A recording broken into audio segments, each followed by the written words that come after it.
시작할게요. 그러셔서 지주 전어제가 굉장히 앞으로 조선의 경제를 완전 좌지우지할 거예요. 꼭 체크해 두세요. 그래서 직전법이 폐지되면서 이제는 땅에 대한 뭐예요? 소유욕이 생기기 시작하는 거예요. 이제 마구마구 걷어들여야 되는 거예요. 그렇기 때문에 지주가 대토지 소유자가 뭐야? 이제 전호를 만든 거야. 소장농을 만드는 거죠. 그래서 지주와 전호가 같이 가는 거예요. 그래서 보면 이제 앞으로 이 얘기 더 나올 거예요. 아주 전호를 고용해서 경작하는 소장농 경영 형태가 되는 것이죠. 굉장히 이거 예전에는 이런 개념이 없었어요. 그냥 과전법 할 적에는 어차피 뭐 땅은 나라에서 나오는 거니까 이렇게 됐는데 이제는 본격적인 경쟁이 시작되는 거예요. 누가 더 땅을 많이 확보하게 되냐. 그런데 항상 그 왕조가 끝에 가면요. 이게 무너지는 이유 중에 하나가 이 땅 싸움. 이걸로 인해서 여러 가지 사건들이 발생하면서 여러 가지 갈등들이 중폭되게 돼 있어요. 그래서 아무튼 여기까지 이렇게 됐어. 녹봉은 제가 이제 적어놨어요. 이런 것도 읽어보시고 그 다음에 수치제도의 확립이 일어나죠. 조세, 공납, 군역. 군역 요역이 같이 가는 거예요. 그러면 조세는 뭐야? 토지에 부과하는 세금이란 말이에요. 그래서 뭐예요? 이것이 곡물인데 이걸 전세 토지에 부과하는 건데 이거를 내기가 참 어려워.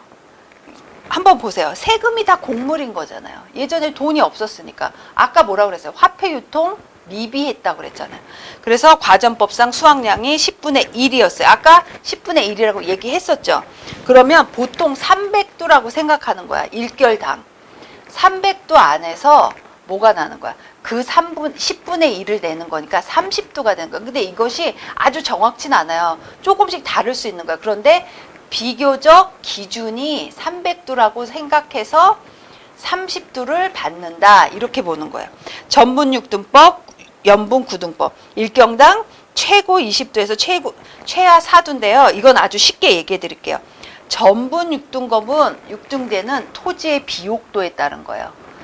연분 9등제는 풍흉의 기준이에요. 그렇기 때문에 여기 보시면 토지의 비옥도와 풍흉의 정도라고 했죠. 그 얘기를 말하는 거예요. 그래서 이거는 뭐예요? 이렇게까지는 막 자세하게 외우지 않으셔도 돼요. 근데 제가 밑그림을 살짝 드릴게요.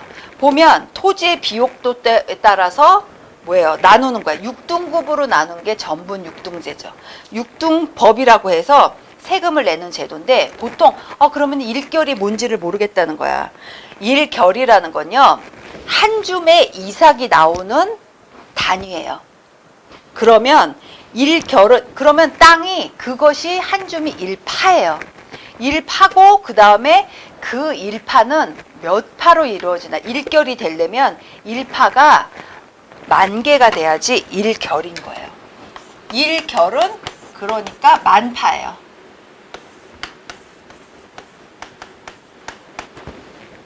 그쵸? 그러니까 이게 그런데 상대적이야. 이게 완전히 정확지는 않지만 대부분은 일결을 이렇게 본다 이거예요. 그러면 전분 6등법은 6등급으로 나눠. 근데 토지의 비옥도인 거야. 이게 참 어찌 보면 참 굉장히 주관적일 수가 있죠. 비옥도를 또 어떻게 나누냔 말이야.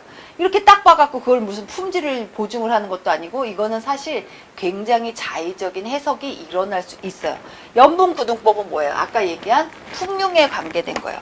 그래서 연분9등제는 매년 농사의 풍흉을 9등급으로 나누어지는 거야. 그러면 이상하다. 9등급인데 어떻게 20도에서 4도가 나와요? 아주 쉽게 얘기할게요. 상중하로 나누죠. 이게 막 그렇게 중요한 건 아닌데 여러분의 이해를 돕기 위해서. 그래서 이것도 상중하로 나눠. 상에서도 상이 있어. 상에서도 중이 있어. 하가 있어. 그쵸? 중에 또 뭐가 있는 거야? 중에도 상중하가 있어. 그쵸?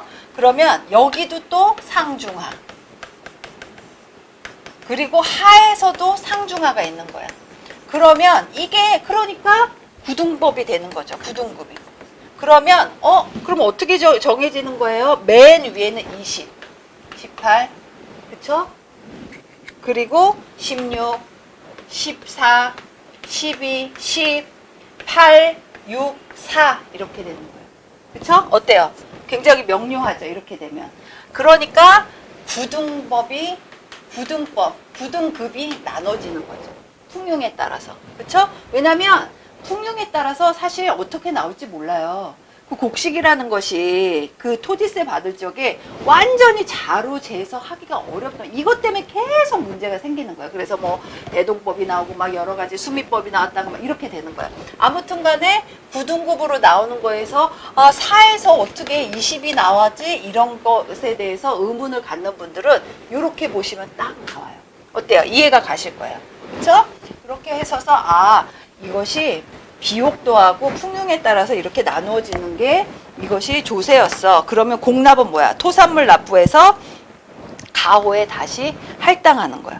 그래서 생산량의 감소나 생산지가 변해도 다른 지역에서 구입하여서 납세. 그래서 굉장히 이게 조에 나오는 전세 있잖아. 토지세보다 이 공납이 더 어려운 거야. 왜냐면 곡식이면 그나마 차라리 나. 그런데 이거 나지도 않는 거 이거 아니면은 안 날 수도 있고 뭐 여러 가지 뭐 굉장히 자연재해에 취약하잖아요. 그런 경우에는 어때요? 안 되면 안 나오면 어떻게 해야 돼? 딴 데서 구해라도 해야 돼. 이게 어떻게 방법이 없는 거야. 그러니까 전세보다 굉장히 부담스러워.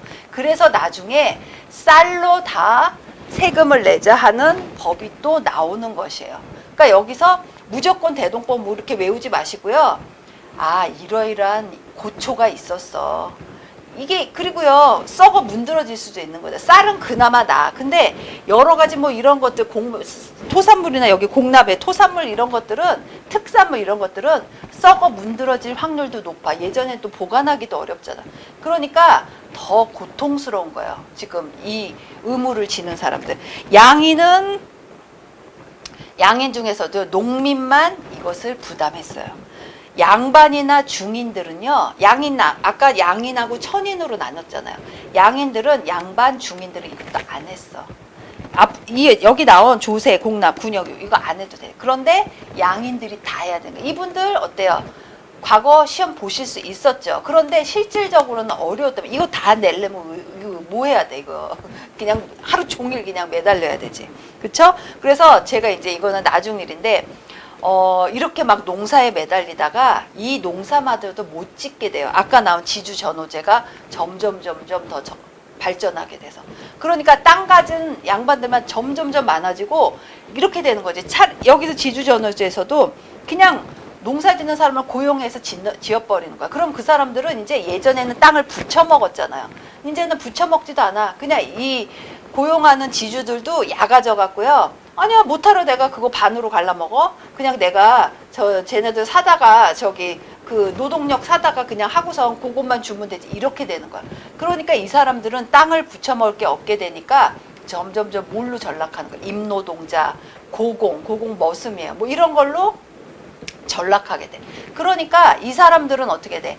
예전에는 농사 짓느라고 아침부터 저녁까지 그냥 난리를 치고 그냥 너무 피곤하게 그냥 땡볕에 일하던 분들이요. 이제는 나루터, 무슨 포구, 뭐 광산 이런 데서 일하게 되면서 일만 딱 끝나면 집에 가는 거죠. 그러니까 점점점 시간이 많아져요. 그래서 조선 후기 때 보면요. 이 사람들의 놀이 문화도 많이 발전하게 돼요. 그것까지 제가 이제 말할 시간은 많이 없겠지만 아무튼 간에 이런 또 현상이 무조건적으로 나쁜 건 아니야. 물론 땅에서 농사를 짓는 가능성은 굉장히 낮아졌지만 이런 땅을 많이 갖게 되는 사람들이 많아지면서 그렇지만 또 이런 사람들이 딴 산업으로 흘러가면서 뭐가 돼요? 또 여러 가지 문화가 발전하는 또 계기가 될 수도 있단 말이에요. 그것이 뭐 삶의 질이 높다, 아주 높다 이럴 수는 없지만 그래도 예전보다는 시간이 많아지게 돼요. 아무튼 간에 지금은 뭐 그건 나중 일이고 지금 간에는 이러이러한 고통을 받았단 말이에요. 그리고 군역은 정군이 있어요. 그래서 양반 서리 향리는 군역 면제하고 대신 관청에서 근무하였다. 그리고 요역은 토지 팔결을 기준으로 한 사람씩 동원해서 1년 중 동원할 수 있는 날도 6일에 제한해서 이거는 산업을 보호하기 위한 거죠. 매번 징발하면 안 되잖아요. 그쵸? 그래서 조는 제가 이제 또 적어놨어요. 그리고 요거 제가 그 정리 아니면은 해설로 넣어놓은 거 꼭 읽으셔야 돼요. 그리고 수치제도에 이러면서 문란 또 오는 거야. 이것이 그나마 질서가 있게 잘 진행되면 돼. 지켜지면 되는데 어렵죠. 왜냐면 이것이 자루 재는 듯이 뭐가 이루어지는 것도 아니고, 뭐 농사가 뭐 잘 될 때도 있고 안 될 때도 있고, 그런데 뭐 할당량은 있고 내야 되고 막 이렇게 되니까 여러 가지 문제가 생기고, 그래서 그 중간에서 대신 납부해주는 사람들이 또 중간에서 막말로 띵겨 먹고 띄어 먹고 이렇게 되는 거예요. 그렇죠? 그래서 전세의 부담을 가중해서 16세기 이후 지주전호제가 일반화되면서 병장록은 생산의 2분의 1. 2분의 1까지. 이거는 그나마 다 저기 한 거예요. 병장농 해갖고요. 소장농이라도 돼서 2분의 1이나 주면서 반반씩, 2분의 1은 반반씩 먹는 거잖아요. 지주가 하고 전호가 반반씩. 이거는 그나마 땅이라도 이거는 붙여먹는 사람들이 있을 적에 가능한 거. 근데 이것도 안 주는 사람도 어떻게 돼? 그냥 노동자로 전락하는 거예요. 공납의 폐단이 일어나서 방납의 폐단, 족징, 인징들. 그래서 제가 족징, 인징 이런 것들은 많이 설명 안 할 거예요. 제가 뭐예요? 여기 정리해 놨거든요. 그래서 보시면서 지금 족징, 인징 나오고요. 그 다음에 농민의 유민화가 급증해. 유민화가 뭐예요? 예전에 유민화 어디서 많이 들었던 건데, 충분히 왕조 말기에, 한 시대가 말기에는 이런 일들이 많이 벌어지기 시작해. 그쵸? 그래서 이제는 그냥 도망가는 게 차라리 나은 거야. 이거 세금 못 내니까. 그쵸? 그래서 지금 농민의 왜 족징, 인징까지 나오겠냐고요. 막 받는 거야. 죽은 사람도 받고, 옆 사람이 친척이 안 내면 이 사람한테 받고, 아까 오가 작통법 있죠. 이웃이 안 내면 또 내야 돼. 그런 거예요. 그래서 대립제 대신 사람을 사서 군역을 이거 굉장히 위험한 거예요, 사실은. 사람을 제가 저번 주에 한번 얘기했어요. 몇 번 얘기했었는데, 어떤 분은 뭐예요? 그냥 계속 할아버지가 될 때까지 대신 군역을 지는 거야. 그러면요, 젊었을 때는 그분 가능하죠. 근데 연세가 드시면서 어떻게 돼? 이분이 뭐예요? 실전에 들어가기가 굉장히 어렵게 된단 말이에요. 그러니까 가서 보면 어떤 그 군역을 지는 사람은 막 십몇 세에 오는데, 어떤 사람은 막 50세, 60세, 예전에 50세, 60세면 정말 할아버지시잖아요. 지금 굉장히 젊으시지만. 그러니까 그분들이 계속 대신 오는 거야. 그러니까 대립제가 굉장히 국방력을 약화시키는 요인이 돼요. 그리고 방군수포제는 군포를 잡고 대신 군역, 이런 거 다 대립제. 군포 징수제에 확산되고 군역의 폐단, 요거 꼭 짚어보세요. 요거 문제에 나올 확률이 높아요. 그리고 군적의 분란과 농촌생활 몰락하고 농민에게 부족분을 부과하여, 그러니까 여기 어떻게 돼? 여기서 메꾼 게 안 됐어. 그러면 여길 또 메꿔야 되잖아, 끌어다가. 그러니까 안 되니까 계속 여기다가 자꾸 부과를 하는 거예요. 그래서 군역의 폐단이 이렇게 굉장히 위험한 거죠, 사실. 그래서 이제 임진왜란이 일어나고 호란이 일어나고 이렇게 되는 거예요. 그러니까 이것이 실질적으로 군대를 지탱할 수 없게 되는 거예요. 대신 가고 안 가는 사람도 많고 이렇게 되는 거예요. 황곡제 원고구의 부족으로 지방수력과 향리들의 농간이 있어요. 그러니까 이게 쌀이 없으니까 또 중간에서 지방수령들이요, 이자를 붙여서 또 대신 납부해줘. 그런 다음에 또 이자를 받는 거야.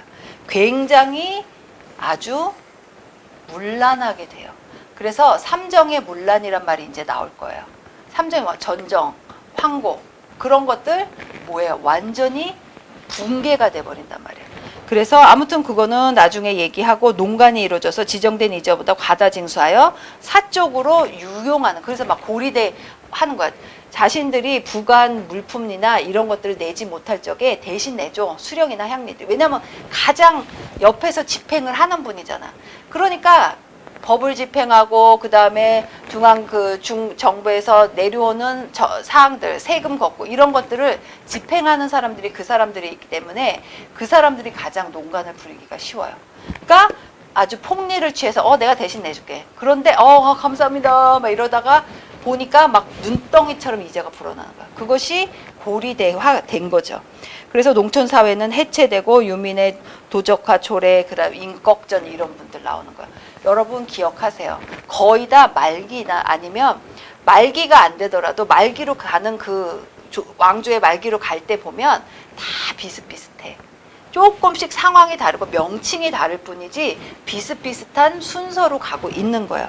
그래서 이제 황곡제가 수미법이 이제 나오는 거야. 수미법은 뭐야? 박납에 아까 나온 박납 나왔어요. 이제 박납이 뭐예요? 공물을 대신 납부하고 위에 나오죠. 공납의 폐단이라서 족징 인징 나오는데 공물을 대신 뭐예요? 납부해주고 이자를 붙여서 이런 폐단이 너무 심하니까 아예 수미법을 만들자고 한 거야. 그래서 아예 이런 거 하지 말고 공납 같은 거 막 토산물 이런 거 하지 말고 쌀로 세금을 내자 이런 게 수미법이에요. 이제 수미법을 주장하는 사람들도 이제 나올 거예요. 그래서 그분에 대해서 보면 여기 이러이러한 내용이 나와요. 그러니까 이러이러한 제도가 있는데 이것이 잘 시행이 안 되면 이렇게 문란하게 되는 거야. 완전히 이제 막 그 회생 불가의 제도가 돼버리는 거죠. 그쵸? 박납, 족징, 인징, 백골징법 이런 것들도 용어 중요하니까 꼭 외우세요. 그리고 조선의 균역제도요. 제가 일부러 이거 넣어놨어요. 이거 중요해요. 왜냐면 문제는요. 딱 봐서 여기 보세요. 대립제, 군적수포제 이렇게는 많이는 안 나요. 그것이 무엇인가에 대해서 한 문제로 나오는 건 없어요. 국사는 이제. 대립수포제를 설명하면서 뭐 1, 2, 3, 4로 나올 수는 있어도요. 그러면서 가장 많이 나오는 게 변화예요. 순서대로 잘 이게 옳은 것은 이렇게 많이 나와요. 그러면 균역법이 변화한 사항들, 그 다음에 아까 토지제도가 변화한 사항, 이런 것들이 문제 나오기가 굉장히 쉽단 말이에요. 그러면 우리는 확률적으로 높은 거 위주로 공부를 하면 돼요. 딴 거 괜히 파봤자 시간 낭비야. 그걸 먼저 외우고 딴 거 외우면 돼요. 그러니까 균역제 보면요. 조선전기부터 병록일치로 해서 방군수포제, 그 다음에 대립제, 그 다음에 17세기 인징족징 이렇게 돼서 영조 때 균역법까지 나와요. 아, 이제 균역법. 이거 굉장히 중요해요. 토지제도 나오고 이제 균역법까지 나와요. 그러고 대동법, 균역법, 요것들 다 아까 이제 대동법도 수미법에서 나온 거죠. 일단 쌀로 받는 거야. 왜냐면 여러 문제, 이놈의 공납 때문에 아까 공납이 왜 힘든지 얘기해 드렸잖아요. 그런 문제들이 있어. 그러니까 요거 제가 일일이 설명 안 드리더라도 이 흐름 제가 이제 설명은 좀 잘 해놨으니까 그걸 보시면서 변화는 꼭 나와요. 변화는 나올 확률이 높으니까 이거 보셔야 돼요. 그리고 농업 활동 보면 양반지주의 생활 보면 경제 기반, 그 다음에 노비 확보. 노비가 재물이에요. 재화. 노비는 땅 얘기가 나올 적에 뭐뭐뭐 가능하다고 나와 있어요. 뭐뭐뭐 기억해 보세요. 매매, 상속 이런 얘기 나왔었죠. 중요해요. 대개 10명에서 300명을 보유하여 매매나 일천즉천법. 이거 너무 무서운 얘기지. 활용하여 소유 노비를 양인 남녀와 혼인을 시켜서 엄마가 노비야. 부모 중에 한 분이 노비면 그냥 노비가 돼버리는 거야. 얼마나 무서워요 이게. 그래서 기거시켜 가사와 농경에 종사하게 하고 대다수의 외거노비에게는 매년 신공으로 면포와 돈을 징수해. 그러니까 외거노비는 뭐야? 내가 이 집에서 같이 살진 않아. 살면서 부리진 않지만 나가서 살아. 그 대신에 우리 집 일을 해야 돼. 그런 다음에 어때? 이 노비는 나한테 정부한테 그리고 매번 돈과 면포 이런 것들을 징수하는 거죠. 이것도 그러니까 노비들의 꿈은 그거예요. 일단 노비들의 꿈은 정말 무슨 한번 그 역적이라는 드라마 보셨으면 모르겠지만 노비들의 꿈은 일단은 진짜 이룰 수 없는 꿈이 뭐야? 양인이 되는 거죠. 사실은. 근데 그것이 참 어려운 일이야. 정말 경제력도 있어야 되고 여러 가지 그 주인한테도 잘 보여야 되고 하는데 그것이 안 될 경우에는 지금 당장은 뭐가 중요해? 외거노비라도 하고 싶은 거야. 나가서 살아. 왜냐하면 자식들도 크고 있잖아요. 그러니까 이 집에서 양반들 주인들하고 같이 살면 그냥 시도 때도 없이 불려가. 일도 정말 그 마음 아플 진짜 막말로 벨 꼬일 일들도 많이 해야 돼요. 그런데 외거노비를 하면요 어때? 나가서 있다가 일만 하고 오면 된단 말이야. 그 다음에 자유시간이야. 이게 노비들의 꿈 아니겠어요? 그러니까 아무튼 주인들한테 뭐가 중요해? 그냥 노비를 확보하는 게 중요해. 왜? 내 재산이거든. 토지나 마찬가지야. 농민 예전에 그 노비 한 명당요 말 한 필 정도였대요. 한 몇 천만 원으로. 그렇죠? 농민 생활의 변화 보면 정부의 지원이 있어서 농민에 대한 토지 약탈 규제하고 개강 장려하고 특히 여기서 나온 거 농사직설 굉장히 중요해요. 세종 때 간행했죠. 그렇죠? 농사직설 꼭 넣어놓으세요. 우리나라 풍토에 맞는 씨앗의 저장법, 모내기법을 수록하였다. 굉장히 헷갈려요. 그 또 제가 팁을 하나 알려드리면 문제에 자주 나오는 것 중에요. 조선 때는 특히 저서물 있죠. 간행물, 의학서, 그 다음에 뭐 농서 이런 것들 문제에 자주 나와요. 천문 이런 것들. 요거 다른 때보다요 더 많이 나오니까 신경 써서 공부하셔야 돼요. 그리고 보시면 우리나라 농업기술 개선돼서 매번 나죠. 2년 3작. 얼마나 좋아 2년에 3작하면. 그쵸? 그리고 남부지방의 모내기법, 이모작 가능하고 그 다음에 12법 발달하고 농기구 개량, 목화재배, 약초 굉장히 좋죠. 그리고 농민 통제책 아까 호패법, 오가작동법 나왔었어요. 그리고 그렇지만 자연재해가 너무 많은 거예요. 예전에 그래서 이제 영조대왕도요 매번 그것 때문에 고민하셨잖아요. 그 청계천이 매번 범람하는 거야. 굉장히 왜냐면 그 수리시설이 잘 안 돼 있으니까 그 여러 가지 도로도 그렇고 여러 가지 시설들이 잘 안 돼 있으니까 그냥 비만 오면 그냥 넘치는 거야 천이. 그러니까 어떻게 돼요? 이것을 잘 하기 위해서 굉장히 노력을 많이 했단 말이에요. 보세요. 그러니까 자연재해도 너무 많아. 그런데 한번 내천이나 이런 것들 있죠. 넘치면요. 그 동네가 다 그냥 침수가 돼버려요. 그러면 집이건 뭐건 그냥 다 그냥 떠내려가고 난리가 나. 이거는 정말 있는 일 하나 얘기해드리면 이거 진짜로 이제 그 하나 에피소드인데 예전에는 그렇게 뭐에 떠내려오는 경우가 많았대요. 이거는 진짜 저희 아는 친척분 얘기인데 뭐가 이렇게 비가 많이 오니까 불과 한 몇십 년 전이에요. 그렇게 오래전에 안 해요. 절제 끝나고. 근데 굉장히 많이 비가 오니까 예전에 막 천에서 그 실개천 이런 데서 막 떠내려오는데 갑자기 이 할아버지가 지금은 돌아가셨죠. 그 할아버지가 꿈에서 선조들 그 조상님이 나오셔갖고 지금 빨리 밖에 나가보라는 거야. 그래서 나갔더니 정말로 뭐가 괴짝 있잖아요. 거기서 몇 개짝이 내려오더래요.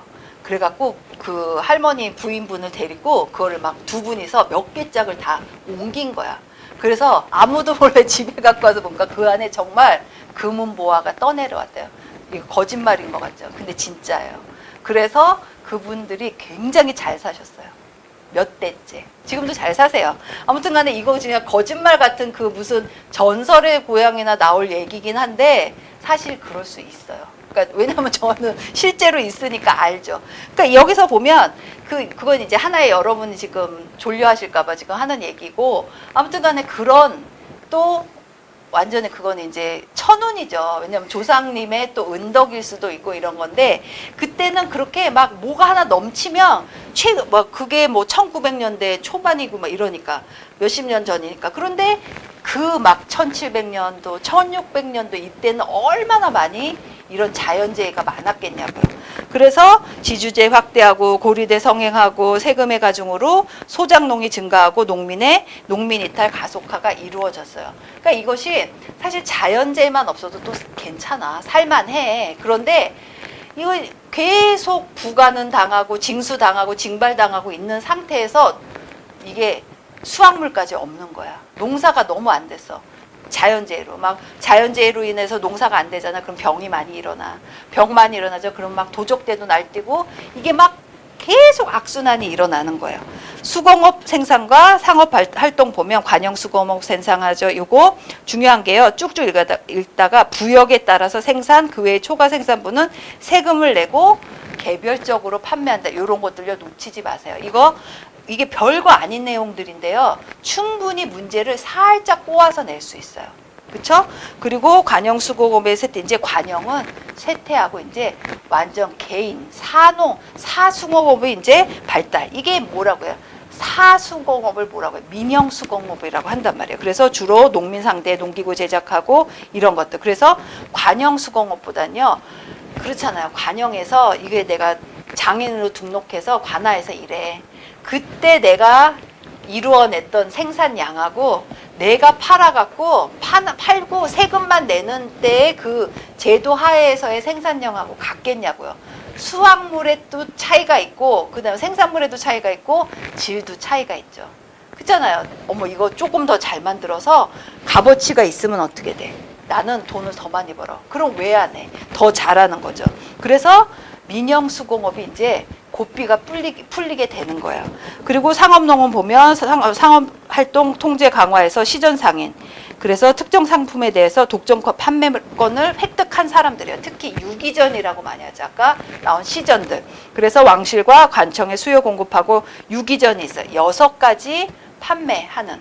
특히 여기는 이제 딱 놓는 거예요. 여기는 건드리지 마 이렇게 두는 거예요. 그래서 경시서에서 불법적 상행위를 통제해요. 그러니까 고려 시대보다 조선 시대 때요. 뭐 유교적 논리에 의해서든 아니면 그 관리들, 그다음에 그 유학자들의 그 진짜 그 자신들의 지배력을 강화하는 이유 등 뭐 이런 것들로 인해서 고려 시대보다 상업 활동에 대한 통제가 더 강화되는 거예요. 근데 이것을 그냥 이렇게 조여놨어. 근데 결국은 시대적 흐름에 따라서 그냥 팍 터지게 돼 있죠. 아무튼 간에 금난 정권이 일어나요. 그러니까 시전 상인들이 난전 등의 상행위를 뭐예요? 완전히 금지시키는 행위가 금난 정권이란 말이에요. 그래서 정조가 신의 통공이라는 것을 통해서 어떻게 돼요? 금난 정권을 폐지하게 돼요. 그러니까 유기전에서 생산되는 상품만 빼놓고는 다 지금 풀어놓게 되는 거예요. 그러니까 시전 상인들은 세금 낸다는 이유로 난전들을 굉장히 많이 박해를 많이 했었죠. 그렇죠? 그리고 이제 장시가 일어나. 장시 보면 다음 페이지 485페이지 15세기 후반부터 등장해서 전국적으로 확대하게 돼요. 보부상 활동이라 보부상 얘기하면 뭐 나와야 돼요? 등짐, 보찜, 그쵸?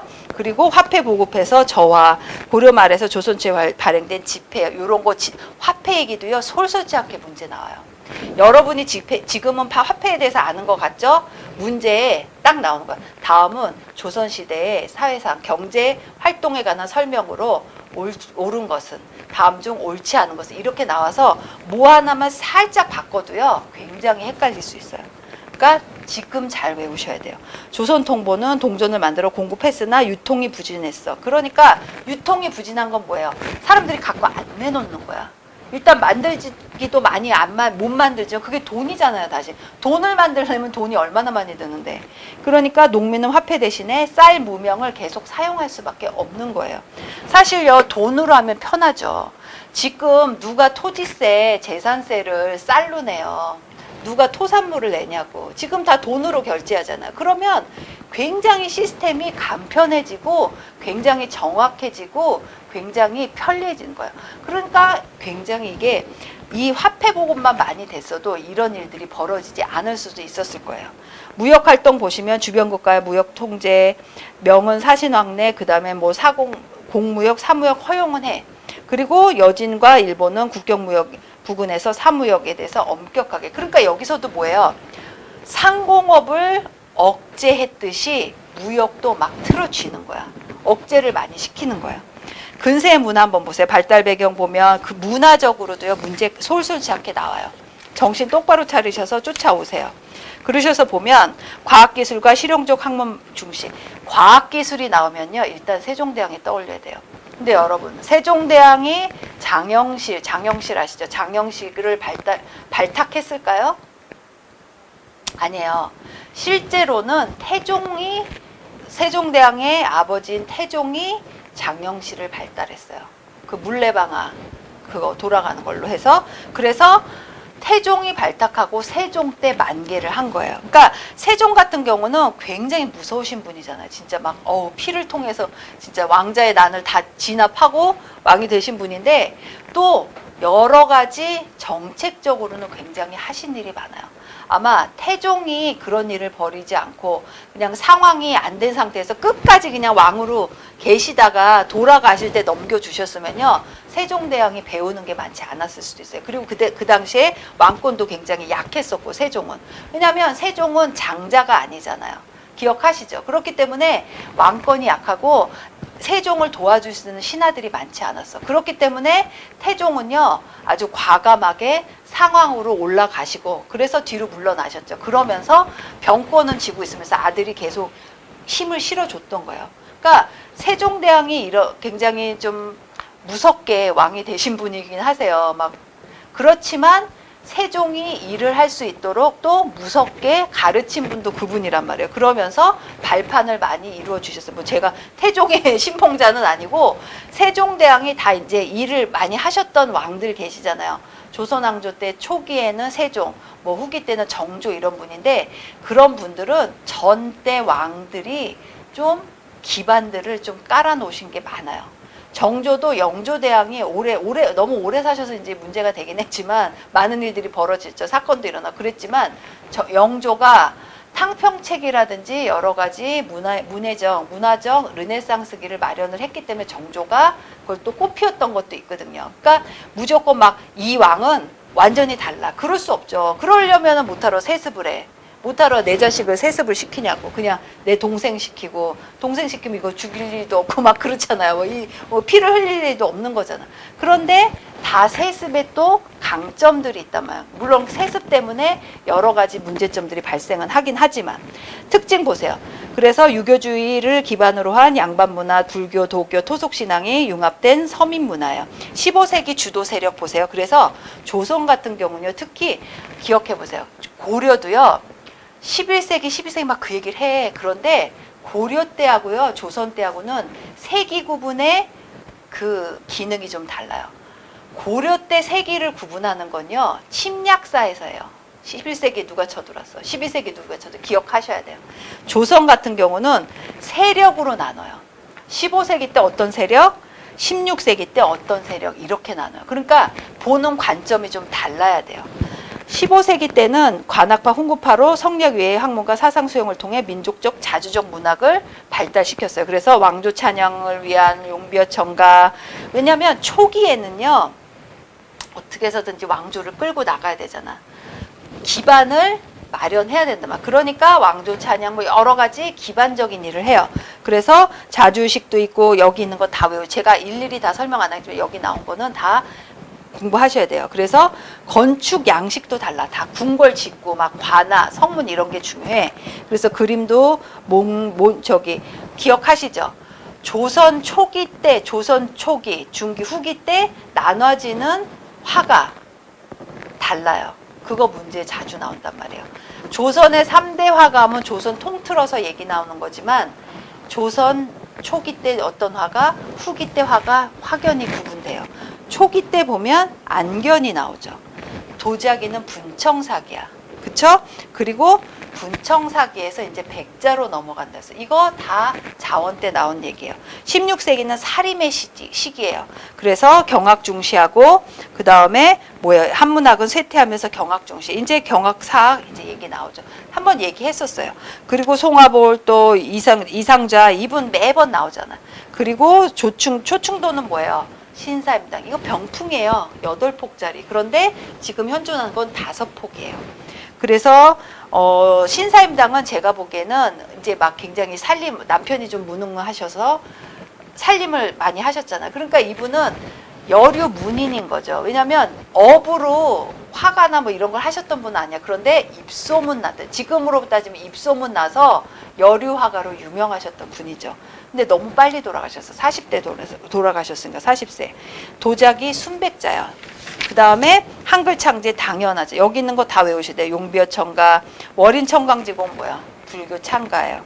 석보상절도 제가 넣어놔야 되는데, 석보상절 하나 적어 놓으세요. 석가모니의 일대기를 그린 글이에요. 그리고 결과적으로 백성들도 문자 사용. 그 드라마를 이제 제가 또 친근하게 얘기해서 뿌리 깊은 나무라는 드라마를 보신 분이 있을 거예요. 거기 보면 그냥 그 주제는 그거예요. 왕과 신하들의 전쟁이야, 사실은. 정도전의 조카인 정기준하고 왕이 충돌하면서 벌어지는 일이에요. 그런데 그 정기준은 죽어도 뭘 지키려고 해. 뭘 지키려고 해. 한글이 창제되어서 그 한글이 백성들 사이에서 불려지고 읽혀지는 것을 아주 반대했었어요. 왜? 그건 뭐예요? 그게 하나의 양반들의 권력이고 위엄이고 존엄성이라고 생각한 거예요. 이 문자 사용 시작은요, 굉장히 큰 의미예요. 세종대왕은 그것을 풀어놓으신 분이에요. 민족 문화의 기틀 형성하고요. 그 다음에 민족 문화로서의 긍지와 자부심을 보양시켰어요. 굉장히 중요한 거죠. 한글 창제. 그 다음에 국립기관으로는 성균관 있고요. 그 다음에 사립기관은 사당, 서원. 그 자원 때 서당은 뭐야? 서당은 뭐야? 그리고 서원은 뭐야? 향교는 뭐야? 얘기한 적 있어요. 그쵸? 그리고 역사서 편찬에서 아무튼 뭐예요? 왕조가 처음 생길 적에는 왕조 찬양해야 돼. 그리고 정통성이 굉장히 중요해. 지금 태조 이성계가 조선을 세우셨지만요, 아들들은 장자가 아니었어. 이방원 장자 아니에요. 또 누구예요? 세종대왕도 셋째 아들이셨어. 그러니까 정통성이 없어. 그러니까 정통성을 어떻게 돼? 구현을 해야 되는 거죠. 그래서 성리학적 통치규범의 정착을 목적으로 하는 거예요. 정통성을 바뀌고, 초기 때는 조선왕조실록, 이거 굉장히 중요해요. 조선왕조실록 설명 뒤쪽에 돼 있어요. 유네스코 문화유산으로 지정됐죠. 어디 때부터 조선왕조실록에 대해서 설명이 옳지 않은 거 옳은 거 나올 수도 있어요. 언제부터 언제까지? 태조 때부터 철종 때까지. 철종은 뭐예요? 강화도령. 강화도령 얘기는 이제 얘기할 거예요. 그리고 고려국사는 정도전이 했고, 그 다음에 고려사 저료라고 있어요. 고려사 저료는 김종서. 여러분 생각할 때 김종서 있잖아요. 뭐 여러 드라마, 영화에서 많이 나오시는 분. 저번 시간에도 제가 얘기했던 이분이 실은요, 문인이세요. 무관이 아니세요. 그런데 하다 보니까 육진 개척하고 이렇게 되면서 무관이 아주 이름을 높이시고, 사실은 문신 출신이에요. 그래서 고려의 역사를 간추린 것이 고려사저료예요. 그러니까 이거 김종서 우리가 아는 그 김종서인가? 그분 맞아요. 그런데 원래 문신 출신이기 때문에 이것도 가능한 거죠.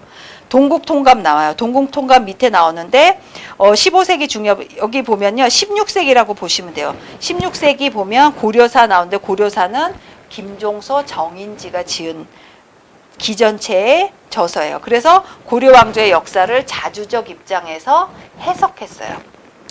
그리고 고려사 저료 나오죠. 아까 나왔죠. 그다음 편년체, 그 다음에 동국통감은 서거정이 고조선에서 고려 말까지 역사를 집약한 거예요. 동국통감, 고조선의 얘기를 쓴 그 저서가 몇 개가 있는데, 몇 개였죠? 5개인가요? 6개인가요? 그거 기억하셔야 돼요. 충분히 예전에 많이 나왔었어, 그게. 그런데 최근엔 안 나왔었거든요. 근데 최근에 또 충분히 나올 수 있어요. 동국통감 나왔죠. 그다음에 동국사력은 권근이. 그래서 태종 때 단군 조선 이래 단군 조선에서부터 그 다음에 고려 말까지의 역사를 성리학적 사관으로 정리해 놓은 것이 동국사력이에요. 요것도 체크해 두세요. 그리고 16세기는요, 사림의 시대잖아요. 16세기.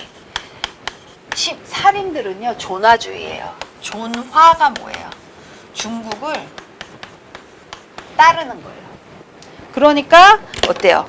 그 대표적인 인물이, 사실 제가 이 책에는 넣지 않았어요. 그런데 이 신사임당의 아들인 이가 이 존화주의 사상가죠. 그래서 이의 기자실기라고 있어요. 그분은 뭐예요? 단군보다 주나라 기자를 중시하셨던 분이에요. 그래서 단군과 단군 조선이라는 자체를 부정하셨었어요. 이 기자실기에서. 제가 뭐 그것까지는 중요치 않으니까, 지금 우리나라 같은 경우는 단군 조상을 갖고 있잖아요. 근데 이 당시 16세기 사림에서는 존화주의가 강했기 때문에 이 학자들, 이를 따르는 학자들은 뭐예요? 존화주의, 그리고 기자실기 이런 걸 써서 단군보다는 기자를 더 중시했어요. 다음 페이지 보시면 윤리서 나죠. 굉장히 중요하죠. 윤리서 그 성종이란 분, 그쵸? 성종은 어떤 분이에요? 연산군의 아버지야. 그러면 성종이 왜 연산군의 어머니인 윤 씨를 폐비시켰느냐? 다 이런 윤리적인 거야. 성종은요, 굉장히 유교적 그 토대 위에 백성들을 통치하셨던 분이에요. 이분들이 이 성종이 누구를 등용했었잖아요. 기억하셔야 돼요. 그쵸? 그래서 아무튼 간에 이런 윤리서 나오면 성종 때 뭐 세조 때부터 이렇게 했다. 경국대전 나오고 다 윤리하고 관련이 있는 것들이에요. 삼강행실도 윤리서 다 성리학적 기반 하에 움직이는 것들, 확립된 거죠. 유교적 질서를 확립시키는 거예요. 국조오레이 나오죠. 굉장히 중요해요. 그리고 판례, 관례와 혼례 등의 가례는 뭐예요? 이거 다 성종 때. 국조오레이, 그 다음에 사신접대. 그러니까 하나에 이거 국조오레이 하면요. 뭐를 생각하시면 되냐면 왕실, 궁에서 지켜져야 할 예의서. 그러니까 이게 하나의 매뉴얼인 거예요. 그래서 이럴 때 누가 돌아가셨어? 누가 결혼을 해? 왕자가 결혼해, 이럴 때, 가래, 관례, 혼례, 흉내, 이런 것들. 그쵸? 요런 오례를 정리한 책이 국조오례예요. 그래서 국조오례이 나왔고, 그 다음에 뭐에 의해서 통치했다고 앞에 같이 제가 넣어 놓은 거였어요. 그거 기억해 보세요. 그리고 이륜행실도 나오죠. 그 다음에 법전은 조선경국전. 조선경국전은요, 정도전이 지은 거예요. 최초의 법전이죠. 그래서 고려 말에서 조선 초의 조례, 그 다음에 경국대전 언제부터 언제? 세조 때부터 성종 때까지. 경제문감, 경제육전 이런 부분들 충분히 나올 수 있어요. 그 정도전이 지은 또 불교의 폐단을 지적한 저서 또 있죠. 기억하셔야 돼요. 정도전 것만 딱 잡아서 또 외워보세요. 지리서 지도 굉장히 중요해요. 이것도 문제 나온 적 있어요. 혼일강리 역대 국도 지도. 요거 동양 최초 세계 지도예요. 체크. 팔도도 동국지도 다 나와요. 그 다음에 신천 팔도지리지, 동국여지스람. 동국여지스람, 이것도 뭐가 있었는데 찾아보셔야 돼요. 여기에서 뭐를 수록을 했었죠? 단군신화. 그쵸? 그리고 성리학. 그러니까 여러 가지 지리서도 있고 법전도 있고 의례서도 있어. 그런데 조선은 성리학의 나라예요. 그래서 우주 질서와 인간 심성의 문제를 깊이 연구하는 거야. 그렇죠? 심성의 문제, 주기론, 주리론 이렇게 나눠지는 거죠. 관학파 같은 경우는 15세기라고 적어두세요. 그래서 관학파가 훈구파가 되는 거예요. 그렇죠? 관학과 훈구 제가 비교해 드린 적이 있어요. 관학이 먼저죠. 관학은 정도전죠. 훈구파는 뭐예요? 세조 개유정난이 일어나면서 그때 이런 공을 세운 그런 학자들, 이런 사람들. 그렇죠? 그러니까 관학에서 훈구파로 넘어간 거예요. 그래서 사장을 이분들은 중시해요. 사장이 뭐야? 과거를 치르는데 필요한 그 응시서 이런 거죠. 한문학, 시무책 이런 거야. 시무책 하면 또 어떤 사람이 시무책이 있었는데 시무책 나온 그 인물이 두 분이 계세요. 기억하세요. 그리고 새로운 문물 정리, 관학파는 새로운 문물 정리, 그 다음에 성리학 외에 다양한 사상도 포용했다. 이게 굉장히 성격이 굉장히 중요해요. 살인파 같은 경우는 16세기 후반부터요. 체크해 두세요. 경학을 중시해서 살인파는요, 유교 경전을 공부해요. 살인파 길제에서 시작해서 조선 건국에 반대해서 성종 때 중앙. 그러니까 여기 나왔네요. 제가 아까 성종 때 누구를 등용했다고 나왔었잖아요. 살인. 그쵸? 그래서 교화를 통한 통치 강조하고 성리학적 명분을 중시하고 성리학 외의 학문과 사상은 이단으로. 이 살인파의 이 경직된 사상, 관념이요. 결국은 붕당으로 이끄는 거예요. 붕당은요. 다른 편의 사상이나 의견을 듣지 않아요. 그래서 문제가 생기는 거거든요. 아주 쉽게 얘기하면. 기술 역학 천시하고 지금 살인파 같은 경우는 향촌 자체예요. 살인은요. 지금 보세요. 관학파는 중앙정계에서 활동하는 사람들이 대부분이었어요. 그런데 그럼 한번 보세요. 중앙정치에서 활동하는 사람들의 수명이 더 길겠어요. 사림에서 향촌 자치하면서 지방에서 계속 사람 올려보내는 게 더 오래 가겠냐고요. 사림이 그게 딱 그 말인 거죠. 제가 얘기한 그 얘기 있잖아요. 강에서 살아남는 게 아니야. 살아남아서 강해진 거야. 계속 올려보내. 관악파는요, 정도전에서 멈췄어요. 그 일파에서 더 이상 후학들을 많이 내놓지 못했어요. 훈구파도 마찬가지야. 그렇기 때문에 결국 살아남는 살인파에서 여러 일들이 벌어지고, 살인파에서 또 붕당 정치, 그러다가 거기서 국력이 많이 소모가 됐어요. 쇠진이 많이 됐다가 이제 세도 정치로 넘어가면서 60년간 굉장히 문란해지다가, 그러다가 이제 뭐 여러 가지 일들이 벌어지는 거죠. 침략 많이 당하고, 그 다음에 합방 이루어지고, 뭐 늑약 이루어지고, 이렇게 되는 거예요. 그래서 여기까지 보시고, 아, 관악파와 살인파. 그 다음에 성리학의 융성 보면 주리론, 주기론 나와요. 주리론 같은 경우는 그 유명한 이황. 이황 하면요, 그냥 여기서 그치지 마시고요. 이황 하면 관광 자원했을 때 이황 얘기가 난 적이 있어요. 어떤 무슨 경치 얘기할 적에 이황이 나왔는데 기억하셔야 돼요. 그쵸? 제가 얘기했죠. 무슨 팔경, 무슨 십경, 무슨 팔경, 이거 다 기억. 적어도 중요한 경치, 그 포인트들 있죠. 그 경치를 보기 위한 포인트, 아니면 정자, 누강 뭐 이런 것들, 아니면 봉우리 이런 것들 기억하셔야 돼요. 아무튼 간에 그 이황이 이황이세요. 주리론 같은 경우는 기보다는 이를 중심으로 세계를 이해해서 도덕적 행위의 근거로서 인간의 심성을 중시해요. 이원적에 의해서 됐고, 그 다음에 이황이 주자서조료 성학십도, 요거 중요해요. 성학십도가 있고요, 성학지묘가 있어요. 이 두 분이 굉장히 중요하죠. 그래서 이황의 이 주리론은요, 이상주의적 성격이라서 위정척사운동, 일본의 성리학의 영향을 줘. 이거 굉장히 중요해요. 위정척사운동. 위정척사가 뭐야? 이거는 쇄국정책 맞죠. 절대로 문을 열지 않는 거예요. 그러면 주기론은 뭐야? 이보다는 기를 중심으로써 세계를 이어나는 거야. 그래서 이 성리학이 그거잖아. 인간의 심성을 저희 탐구하고, 뭐 철학적 뭐 이런 거 다 들어가. 서경덕, 조식, 그 다음에 이의로 옮겨지는 거야. 이의는 동어문답, 대동법 실시 주장하고, 성학지묘, 그 다음에 뭐 경험적. 그래서 쭉 보면 이의가 수미법 실시하자고 그랬어요. 아까 수미법 얘기했죠. 쌀로 세금을 받자. 그리고 10만 양성별, 그쵸? 양병설. 이 양병설 아니야. 10만 대군을 만들자. 이거 그런데 10만 대군을 만들려면요, 굉장히 어려워요. 그때 제가 얘기한 적 있죠. 10만 명 정도가 한양의 인구였다고, 한성에. 그러면 10만 명 정도가 전국적으로 끌려갔다고 그랬잖아. 어디? 청나라에. 그러면 10만 명이나 군대를 양성하는 건요, 사실 좀 어렵죠. 아무튼 간에 주장하셨고, 그 다음에 개화사상, 북학파, 그 다음에 실학파의 영향을 주죠. 요게 굉장히 중요해요. 주리론은 뭐에? 위정척사에. 주기론은 개화사상. 개화 문 열어서 어떻게 돼? 빨리 문물 받아들여야 돼. 그쵸? 그래서 북학파, 이제 북학파 얘기도 나올 거야. 북학파는 뭐냐면 청나라, 그때 당시 이제 연경이라고 해서 북경을 연경이라고 했대. 거기를 사신으로 갔던 사람들이 그냥 눈이 그냥 휘둥그레지면서 뿅 나오게 생긴 거예요. 너무나 다른 세상. 조선은 그때 막 사람들이 헐벗고 다니고 막 진흙탕 속에서 걸어 다니고 막 이럴 적에, 청나라는요 굉장히 문물이 발달했어. 막 아스팔트가 깔렸어.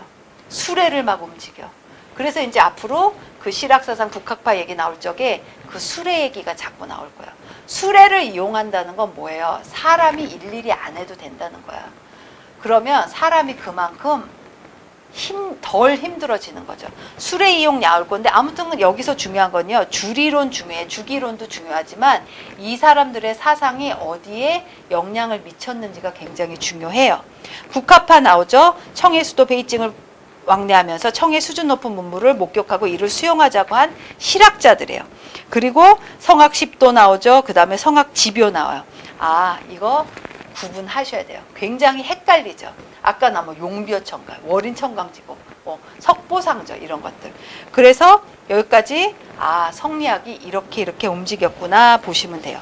그래서 여기 잠깐 보고 또 잠깐 쉬고 나머지 할게요.